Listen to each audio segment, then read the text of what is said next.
Hello everyone. सो आप देख रहे हैं एग्जामिनर चैनल। हमारी यहाँ पे सीरीज़ चल रही है क्लास 6 हमारा राजस्थान जो राज्य ये आरबीएससी से बना हुआ है। इससे पहले हमने 4 चैप्टर कर लिए हैं और वो प्लेलिस्ट में अपलोडेड है और आपको डिस्क्रिप्शन या फिर कमेंट सेक्शन में भी पिन किया हुआ मैसेज मिल जाएगा। हमने चैप्टर 1, चैप्टर 2, चैप्टर 3 और चैप्टर 4 में हाईलाइटेड नोट्स भी आपको प्रोवाइड करवा दिए हैं। अब हम आज पढ़ने जा रहे हैं चैप्टर नंबर 5 जो कि मोस्ट इम्पॉर्टेंट है। इसमें से बहुत सारा ऐसे क्वेश्चंस हैं जो कई बार आए हुए हैं। ठीक है, तो चलिए शुरू करते हैं। चैप्टर का नेम है आज़ादी से पूर्व सरकार का स्वरूप। जो इम्पोर्टेंट लाइन है वही इसमें लिखी हुई है। ठीक है, तो यहाँ क्वेश्चन आया था कि जागीरदार कौन थे। तो जागीरदार वो होते थे जो प्रशासक थे, ठीक है, और गांव की देख रेख करते थे, उनको क्या कहते थे, जागीरदार। इससे पहले बहुत सारी रियासतें होती थी। वो रियासतें क्या करती थी, जिसमें जो राजा होता था वो शासक होता था और शक्ति का सर्वोच्च केंद्र, ठीक है, और वही राजे वाला ही शासन चलाता था। लेकिन उसके कुछ और भी मंत्री वगैरह होते थे, बख्शी, खजांची और परगना। अब बात करते हैं राजा की। तो सबसे ज़्यादा शक्ति किसके पास होती थी, राजा के पास होती थी। उसके बाद आता था मंत्री। तो जो मेन मंत्री होता था वो क्या होता था, दीवान कहते थे उसको। ये मोस्ट इम्पॉर्टेंट है, दीवान कई बार भूल जाते हैं।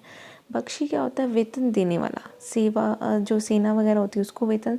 खजांची जो खर्च वगैरह का हिसाब रखता है, वृद्धि करता है खजाने में। और परगना क्या होता है, जैसे ज़मीन का अधिकारी बना देते हैं शांति व्यवस्था बनाए रखने के लिए। गांव सबसे छोटी इकाई और गांव ग्राम पंचायतों में जो गांव होती थी ना, गांव का प्रशासन कौन करता था, गांव की पंचायतें करती थी उस ज़माने में भी। ठीक है, ये हम मध्यकाल की बात कर रहे हैं। जो शासन का संपूर्ण तंत्र है वो राजा के पास है।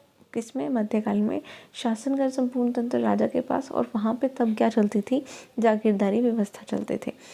अब जब मान लो राजा की मृत्यु हुई तो उसके पुत्र वगैरह तो होते ही थे। तो जो बड़ा पुत्र होता था उसको हमेशा राजा नियुक्त करते थे और बाकी जो छोटे होते थे उनको ज़मीनें दे देते थे और उनकी जागीरदारी करवाते थे। ठीक है, लेकिन इसमें कोई भी ऐसा व्यवहार नहीं होता था कि मालिक और प्रजा वाला, ऐसा कुछ नहीं। वो भाई भाई ही रहते थे तब तक। अब जागीरदारी जो व्यवस्था उसमें स्वरूप क्या था कि ये रक्त संबंध पर आधारित थी, मतलब अपने ही भाइयों में ही मिलेगी।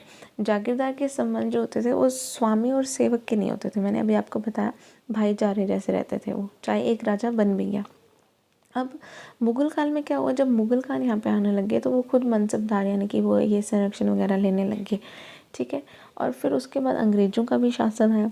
अंग्रेज़ों ने क्या किया, यहाँ पे भारत की जो प्रशासनिक दृष्टि है उसे 2 भागों में बांट दिया। पहला ब्रिटिश भारत और दूसरा रियासती भारत, जिसमें रियासतें चलती थी। ठीक है, उस टाइम पे जब ब्रिटिश का जो टाइम था तब भारत में केंद्र शासित प्रदेश थे और 11 प्रांत थे। जो भारत है तब तक 11 प्रांतों से बना हुआ था। ये भी इम्पोर्टेंट क्वेश्चन है।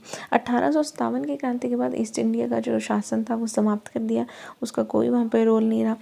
और इसका तब 1857 के बाद जो नियंत्रण है वो इंग्लैंड के राजा को दिया, ताज एवं संसद वालों को। लॉर्ड कैनिंग वहाँ का प्रथम वायसराय नियुक्त किया गया था, गवर्नर जनरल। ये मोस्ट इम्पॉर्टेंट है, कौन था, लॉर्ड कैनिंग, सॉरी। ठीक है, 1935 में भारत सरकार का एक अधिनियम था जिसको लागू कब किया, 1 अप्रैल 1937 को। बनाया 35, लागू 37 को। हुआ क्या, यहाँ पे अजमेर मेरवाड़ा जो प्रशासन था ना उसमें परिवर्तन लाया गया था। संघीय कार्यपालिका द्वारा ये जो गवर्नर जनरल हैं वो रूल बनाने लगे। आज़ादी के बाद राजस्थान का एकीकरण शुरू हुआ था और प्रथम विधानसभा कब हुई थी, 1952 में। और चुनाव करके निर्वाचित मुख्यमंत्री कौन बने थे, टीकाराम पालीवाल।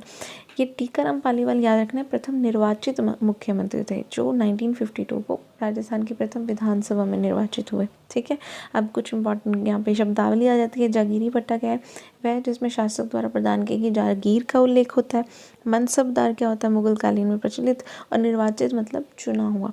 अब आपके लिए कुछ मोस्ट इम्पॉर्टेंट क्वेश्चन है। अगर आपने ये वीडियो अब तक देखी है तो आप बहुत ही ज़्यादा मेहनती है, इससे ये पता लगता है, वरना भटकने वाले बहुत जल्दी भटक जाते हैं। अब यहाँ पे क्वेश्चन है आपके लिए कि सेना को वेतन देने का जो कार्य था वो किसकी जिम्मेदारी थी, खजांची, राजा, बख्शी, प्रधान। आपने आंसर कमेंट सेक्शन में लिखना है। राजस्थान के प्रथम निर्वाचित मुख्यमंत्री कौन थे, मोहनलाल सुखाड़िया, टीकाराम हरिदेव या जयनारायण व्यास। ठीक है, ये क्वेश्चन मेरे को ज़्यादा अच्छा लगा क्योंकि हम ऐसी बातें छोड़ देते हैं कि अरे ये थोड़ी पूछेंगे। लेकिन मान लो अब ऐसे स्तंभ ए स्तंभ बी ऐसे आ जाए और आपको मैच करना हो तो कैसे करोगे ना। तो आपके सामने आपको ये देखना है पॉज कर लेना आप वीडियो। अब यहाँ पे क्वेश्चन जो है वो अति लघुचात्मक, लघुचात्मक, निबंधात्मक है, लेकिन वहाँ MCQ फॉर्म में आ सकते हैं, ठीक है, कि परगना क्या होता था या इनमें से कौन इसका कार्य ये है, तो वंश वगैरह। इसके बाद हम नेक्स्ट चैप्टर 6 करेंगे। अगर आपने ये चैप्टर 4 पहले नहीं देखे हैं तो कमेंट सेक्शन में आपको एक लिंक मिल जाएगा, उसमें हमने सारे चैप्टर डाल रखे हैं। अब से पढ़ना शुरू कर दीजिए, एक दिन में 2-2 3-3 वीडियो देखिए और उसको रिपीट करिए, अपने फ्रेंड्स से पूछिए, तभी आप अच्छे से पढ़ेंगे और आपका शुभ हो, आपका भला हो, यही कामना के साथ धन्यवाद। Thank you.